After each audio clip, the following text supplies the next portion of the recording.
बिस्मिल्लाहिर्रहमानिर्रहीम। अस्सलाम वालेकुम व्यूवर्स, हर्बलिस्ट मोहम्मद फैयाज़ आपकी खिदमत में हाजिर है। जिन हजरात को मैदे की खराबी है, मैदा ख़राब रहता है, जिसकी वजह से बाद का लूज़ मोशन होते हैं, बाद का कब्ज़ रहती है और दमी कब्ज़ है वो जान नहीं छोड़ती और खाना सही हज़म नहीं होता, खट्टी डिकारें आती हैं, गैस का मसला है, तो वो ये नुस्खा इस्तेमाल कर लें। इंशाअल्लाह अल्लाह के फजल से आपको बेहतरीन नताइज मिलेंगे।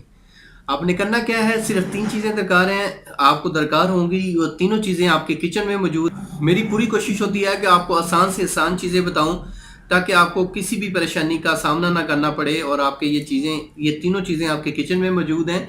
सबसे पहले आपने 5 ग्राम लौंग लेने हैं और 5 ग्राम दालचीनी और 5 ग्राम चीनी, चीनी यानी शुगर। ये तीनों चीज़ें आपस में अच्छी तरह मिक्स करके इनका सफूफ कर लें, पाउडर बना लें और ये 2-2 ग्राम दिन में 3 टाइम लें, खाने के बाद, खाने के आधे घंटे बाद पानी के साथ।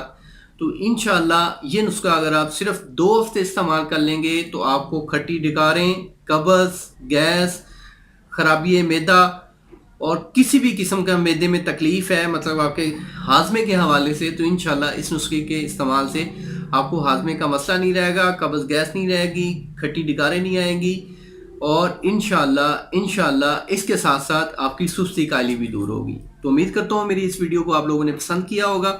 जिन्हें पसंद आए वो लाइक ज़रूर कर दें, चैनल को भी ज़रूर सब्सक्राइब करें।